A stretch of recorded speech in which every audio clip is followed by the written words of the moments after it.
8,000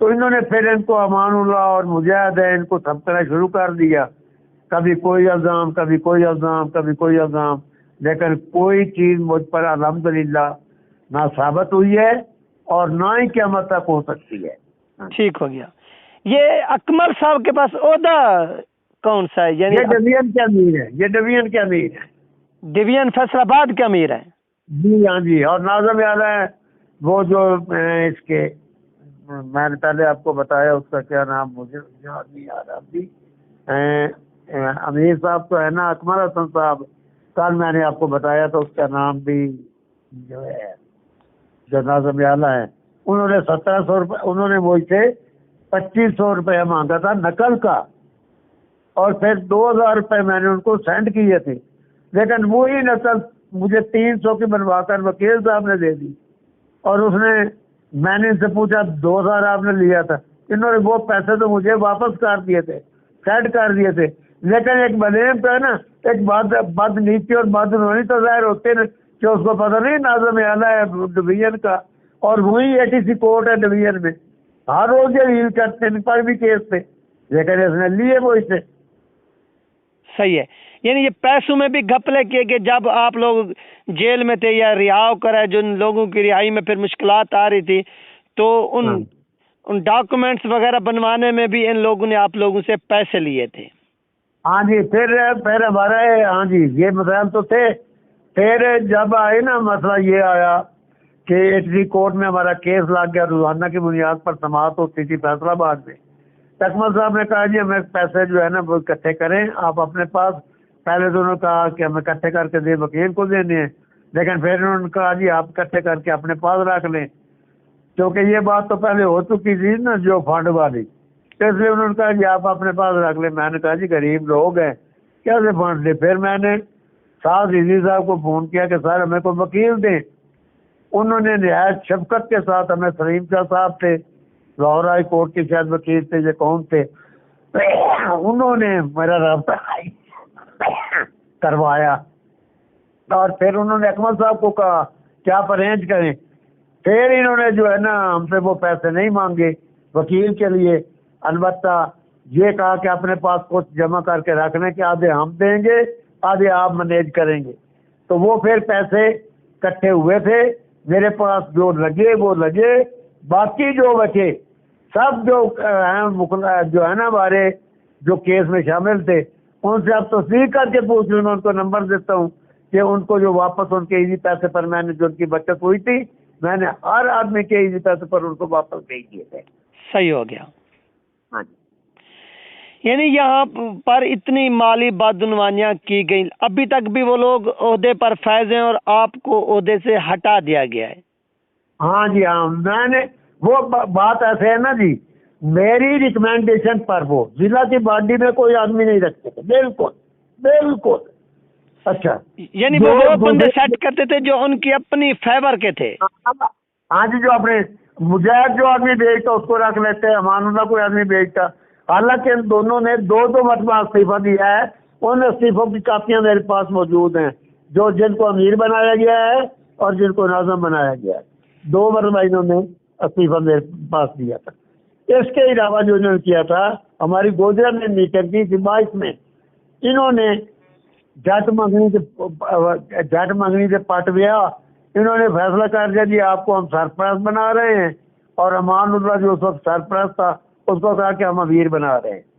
میں نے کہا جی مجھ سے منافقت نہیں ہوتی، میں اگر میرا رویہ امیر کے طور پر ٹھیک نہیں، مجھ پر یہ الزام لگاتا تھا کہ رویہ نہیں ٹھیک، رویہ تو تب ٹھیک ہوتا جب میں ان کی اچامت کرتا، لیکن حق گوئی اور بے باک کی یہ تو ہمارا شیوا ہے، کیونکہ جھوٹ تو ہماری تاریخ میں ہونا ہی نہیں چاہیے۔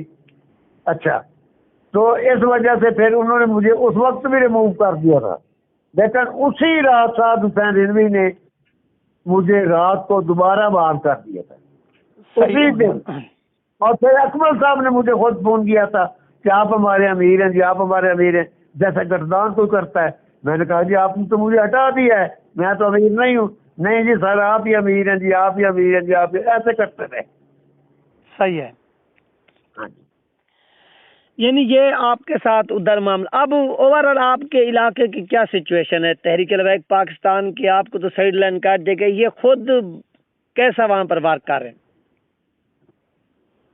یہ تو آنے والا وقت بتائے گا، ابھی تو سامنے کچھ بھی نہیں آ رہا. جیسے نہ کسی باڈی بھی کی، کسی جو ہماری 7 باڈیاں ہیں، پیپلز کی 7 پیپلز کی 3 ایم اے کی ہے، ان میں کوئی بھی ابھی تک ہمیں باڈی مکمل، تو جان کے 5 آدمی ہیں صرف. جان کے جو ہے نا، جو جان کی باڈی اس میں ابھی 5 آدمی ہیں صرف. یعنی پورے کا پورا جو حلقہ ہے یا ڈویژن یہ تباہی کا شکار ہو چکی ہے. سوائے میں ایک ضلع جنگ نہیں، ضلع توبہ کے لوگ رو رہے ہیں. میں آپ کو نمبر دیتا ہوں، جوید صاحب ہے، سابق ناظم اعلیٰ، سابق امیر ہیں ان کے، جو ندیم صاحب، ان کو بھی ہٹایا گیا ہے. ان کو ہٹا کے انہوں نے اپنے آدمی لائے، رشتہ دار آدمی دے کے آئے آگے. صحیح ہو گیا. تو اب سعد ریزی صاحب سے آپ کی میٹنگ ہوئی، ملاقات ہوئی، یا اب میرے اس پلیٹ فارم سے ان کو کیا کہنا چاہیں گے سعد ریزی صاحب کو کہ وہ کیا ایکشن لیں، ان کے خلاف کوئی تحقیق کریں، ان کے تحقیق کریں، دیکھیں کسی کا جرم بنتا تو کریں. یہ تو نہیں جرم کے میں کوئی اگر حق بات، اگر جو ہے اسلام میں تو حضرت عمر سے منبر پر چڑھنے سے پہلے پوچھا جا سکتا ہے کہ آپ کا قمیض یہ نہیں ہے، نہیں باندھ سکتا، آپ نے چادر کیسے لی ہیں؟ تو کیا اکمل سے نہیں پوچھا جا سکتا کہ اتنا فنڈ تھا، میں کیوں کم دیا ہے؟ صحیح ہے. یعنی اکمل صاحب جو ہیں یہ ایک کرپٹ بندے ہیں، یعنی یہ کرپشن کر رہے ہیں حلقے کے اندر. ہاں جی بالکل. ایسے ان کی ضلع سے پوچھیں، ان کے جو باڈی انہوں نے جھوٹ، اصل ان کی لابی ہے، لابی ان کا ساتھ دیتی ہے. ہمارے جو وسطی پنجاب کی باڈی ہے اس کو بھی انہوں نے ڈیزالو کروا دیا ہوا ہے، جیسے جھوٹ بول کر. اور اوپر کی جو باڈی ہے وہ اس کی مدد سے جن کی لابی ہے، ساتھ اسی تک حقیقت پہنچتی ہی نہیں. صحیح ہے. یعنی سعد ریزی صاحب تک یہ حقیقت نہیں پہنچی، ان سے یہ تمام چیزیں چھپائی گئی ہیں اور ان تک پہنچنے نہیں دیا جا رہا. حقیقت نہیں پہنچنے دی جاتی. انشاءاللہ یہ جو آپ کی حقیقت ہے یہ پہنچے گی اب اللہ کے حکم سے. اور یہ جو کالی بھیڑیں نقصان کاری ہیں، آپ کے پاس مزید بھی اگر کوئی ثبوت ہو وہ بھی آپ تیار رکھیں. اور اس کے ساتھ ساتھ جتنے لوگ ڈسمس کیے گئے ہیں جو سابقہ تھے، ان سے بھی اگر ہو سکے تو آپ نے میرا رابطہ لازمی کروانا، تاکہ ان سے بھی جو ہے نا وہ تحقیق کی جا سکے، ان سے پتہ چل سکے کہ یہ نمبر نوٹ کر رہے ہیں، لکھیں نمبر آپ نے مجھے پرسنل ہی سینڈ کرنا ہے تاکہ یہ مزید آگے نہ پھیل سکے. میں سینڈ کر دوں گا. صحیح ہو گیا. تو ناظرین یہ تھے ہمارے ساتھ ضلع جھنگ کے تحریک لبیک پاکستان کے سابق امیر ملک ریاض صاحب، جنہوں نے جو وہاں اس وقت کی سچویشن چل رہی ہے، جس طرح سے کرپشن ہوئی ہے، اکمل صاحب نے کی ہے. جی آپ بتائیے کوئی آخری پیغام دینا چاہیں تو سارا بتا سکتے ہیں. ایک اور بات کا اضافہ کر لیں. بتائیں. شیخ وقاص وغیرہ، شیخ وقاص جہاں کی ایک اہم شخصیت ہے. جی اس سے میرا رابطہ ہوا. شیخ یعقوب صاحب سے میرا رابطہ ہوا، میرے پاس آئے، میرے والدہ صاحب کون خانی ہوئی ادھر آئے، میں ان کے پاس گیا. جنگ ادھر تھا فیصلہ آباد میں جلسہ تھا، پروگرام تھا کمیٹی باغ میں. تو وہاں مجھے یہ کہا کہ آپ صاحب نے آنا. میں کہا ٹھیک ہے جی. ہم نے شیخوں کو بھی دعوت دی ان کو. اچھا، انہوں نے ہمیں 2 بسیں دی شیخ وقاص نے اس جلسے میں شمولیت کے لیے، عوام کے لیے 2 بسیں بغیر کسی معاوضے کے، بغیر کسی تیل کے، یعنی کہ جو بڑی بسیں 72 سیٹر وہ انہوں نے بسیں دی. جب ہم وہاں گئے شرکت کے لیے، ابھی ہم جہانگی میں تھے، 7:49 تھے، 7:49 سے ہم جنگ میں کھڑے تھے. مجھے اکمل صاحب کا میسج آیا کہ 8 بجے آپ کا خطاب ہے ادھر فیصلہ آباد میں. صحیح ہے. مجھے کہا آپ بتائیں کہ کون سا میرے پاس ہوائی جہاز تھا کہ میں 11 منٹ میں جا کر ادھر فیصلہ آباد میں خطاب کرتا. یہ بات میں نے سعد ریزی صاحب کو جا کر بتائی تھی. میں نے کہا سر یہ ہوا ہے، ہمارے ساتھ بڑے بڑے سیاسی لوگ آئے تھے لیکن ان کو اندر پنڈال میں داخل ہی نہیں ہونے دیا گیا. صحیح ہے. ہاں تو پھر سعد ریزی صاحب نے یہ کہا تھا کہ میں یہ بات ان سے ضرور پوچھوں گا، لیکن مجھے آج تک اس کا جواب بھی نہیں دیا. صحیح ہو گیا. تو آپ آخر میں کوئی پیغام دینا چاہے کارکنان کے نام یا سعد رضوی صاحب کے نام تو آپ دے کارکنان کے سکتے نام ہیں. یہی پیغام ہے جی، ہمارا جینا اور مرنا انشاءاللہ تعالی باب خادم کے نظریے کے ساتھ ہے، طریق لبیک کے ساتھ ہے. ورکر جہاں بھی ہیں اپنا کام جو ہے پوری محنت سے کریں.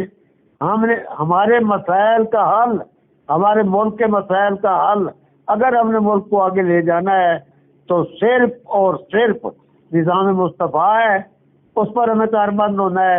اور جو اس پر عملی نہ اٹھائی جا سکتی ہے سعد رضوی پر، نہ ہی ایسی کوئی بات کہی جا سکتی ہے، کیونکہ وہ آن پرچیز ہیں، جانبدار ہیں اور صحیح لیڈر کا کردار ان کے پاس ہے، لیکن ان کو حقیقت بتائی نہیں جاتی.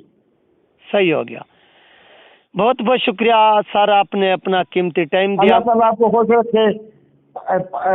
تاجدار ختم نبوت زندہ باد، زندہ باد، زندہ باد.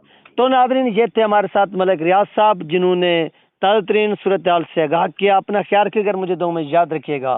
اللہ حافظ.